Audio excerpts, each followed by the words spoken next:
Hollywood is very much a factory town, and the widget that we make is entertainment.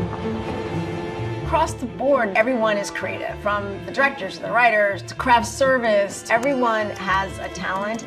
Some people come out here sort of on accident and find a place inside of the circus, and I think that some people are kind of called.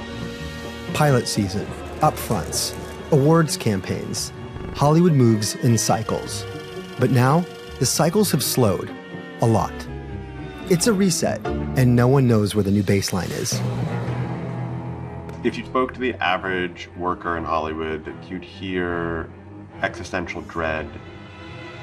You've seen a pretty dramatic reduction in output, a lot of layoffs, fewer jobs. So it's just been a dark period. Los Angeles has visibly turned into what I would call a ghost town. Employment in California's motion picture industries peaked in 2016, but was decimated by the pandemic. And despite a surge in streaming, the actors and writers' strikes meant a massive loss of jobs that show no sign of coming back. Big tech disruption, mega mergers, and the looming threat of AI has left Hollywood in shambles. What are you doing? You can't help these people. Are you insane? I never thought this crap would happen in my lifetime. We're just in this inflection point right now where everything's converging. Not great economics, bad business models, audiences that are fragmented. Have they forgotten what a star looks like?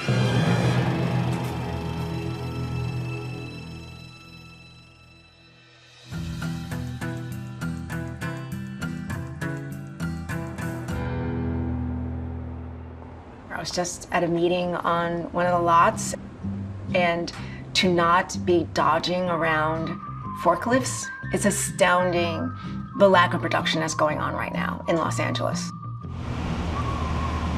So here we are, we're inside of an empty soundstage, actually one of the larger ones.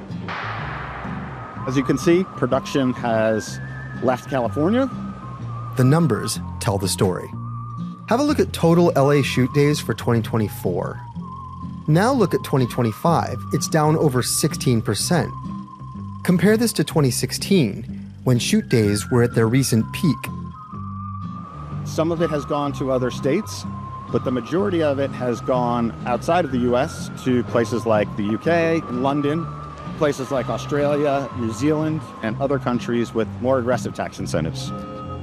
Goldman Sachs foreclosed on Radford Studios, a very famous film studio in Los Angeles, because it just wasn't making the payments on its debt.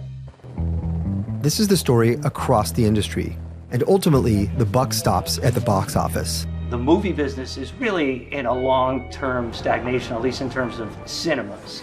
People aren't going out as much to the movies. The average American now goes to fewer than 4 movies a year. Just a decade ago, I think that was closer to 5. Ticket sales were doing pretty good until, once again, COVID. And they never fully recovered, remaining nearly $3.5 billion lower than 2018. Sure, people don't leave the house anymore, but there's binge watching. That's got to be a bonanza, right?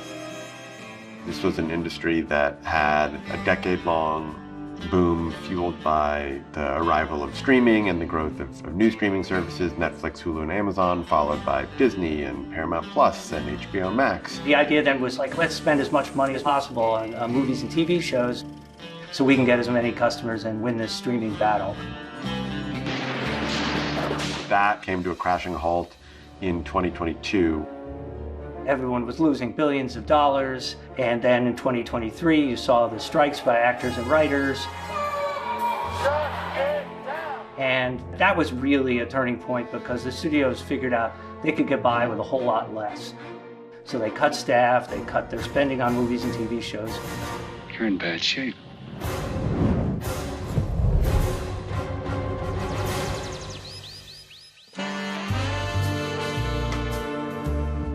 Yes, Hollywood is very fancy celebrities. There's a lot of very wealthy people who are very fabulous, but the people that I know, they are writers, they are producers, they're directors, they're grips and electricians, and they are trying to pay rent, and they're trying to keep food on the table. Actually brought my own slate, so, Oh. There. Yeah, that's okay. In the last 25 years, I've done production sound for everything from broadcast news to feature films. Check, check, check. And the Oscar goes to Whiplash. Thanks, Mike and Dave. I won the BAFTA and the Oscar for Best Sound Mixing for Whiplash. Compared to the heyday, things have gotten pretty bad. In 2025, I had 10 union days of work. You could say that I'm a canary in a coal mine because when sound people aren't working, it means that nobody's working. I'm a writer for television and movies. It's been very, very, very difficult. The industry you worked in changed fundamentally overnight. I've had to take a demotion and go back to working as an assistant, the level that I was at before I became a staff writer. I went from being at the top of my career, and then all of a sudden the rug was pulled right out from underneath, not just me, but everyone I know. And it's heartbreaking. I've had to take a lot of step backs. I work part-time at World Market. You know, I got a seasonal job there during Christmas, and thank God they decided to keep me. A lot of people are digging into their retirement savings. You have to live. Amidst this ominous lack of work, major studios have been trending towards mega mergers for their survival, which, needless to say, isn't helping. There's been one big deal after another. The companies that have done the big deals have generally suffered from a profitability perspective, but also just from a stock price perspective. And people are really worried about too much consolidation. Well, in my point of view, I lose a buyer. You look at Netflix, you look at Warner Brothers, you look at Paramount, you look at Fox, they're all buyers. While Warner Brothers can still run as Warner Brothers always ran, I'm losing places that I can take content to. And then, of course, you have job loss as well. Then you have studios restructuring. It's a never-changing cycle. What's eating you? There's little doubt that the culprit behind all this change is tech.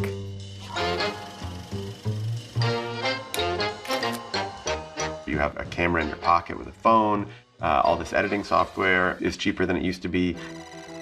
And AI should only accelerate this because it's just going to be much easier for people to make stuff. There's more content being produced and released than ever before. We're all exhausted by it. And that puts a tremendous amount of power in the handful of platforms that have audiences. This is a profound period of change in an industry. It's not unlike maybe what newspapers have been through, radio. Tech comes in and they break these existing models that have worked for decades. Happened with Airbnb, it's happened with Uber. Money is flowing upward to a very concentrated point at the top. Everybody in the ecosystem, from the end user to the provider, ends up suffering. And that's what happened in Hollywood.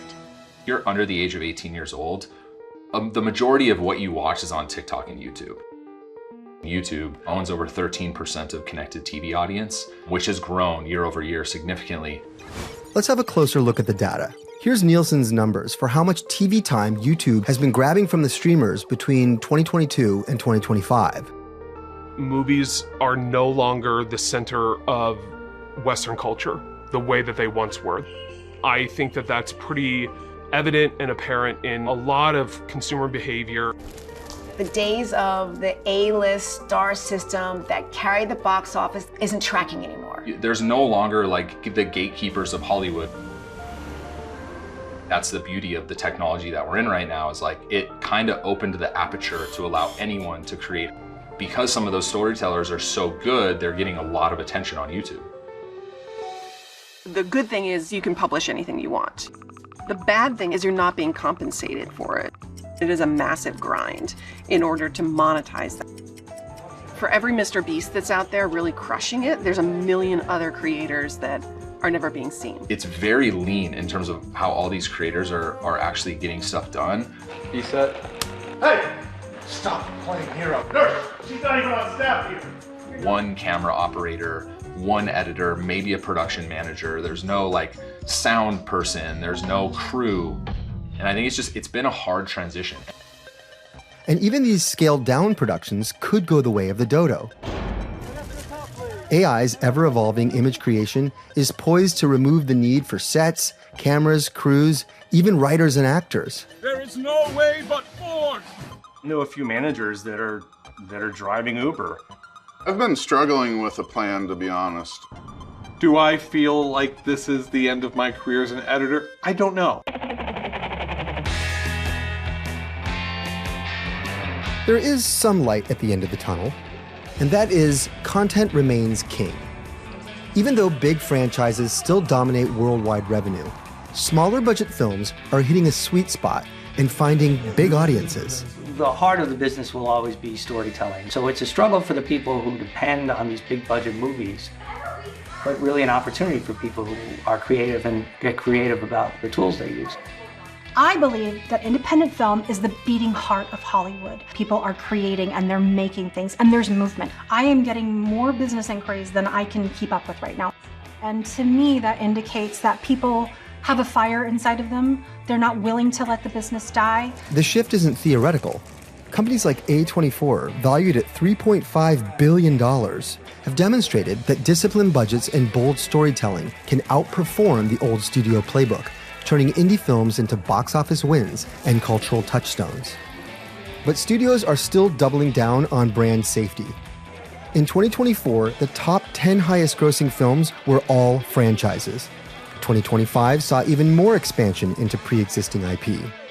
If indies are going to make a dent, it's going to be because audiences demand it. We need to make less Marvel movies. We need to make more great movies, great stories. It's going to be smaller. I think it's going to remain a scrappy industry where people who are really passionate about it are going to continue to create opportunities for themselves. People are still reading, people are still optioning, people are still taking in content. As long as we keep doing our job and are given the opportunities to create at a high level, I do think that it will still hold an important place in culture in the long run.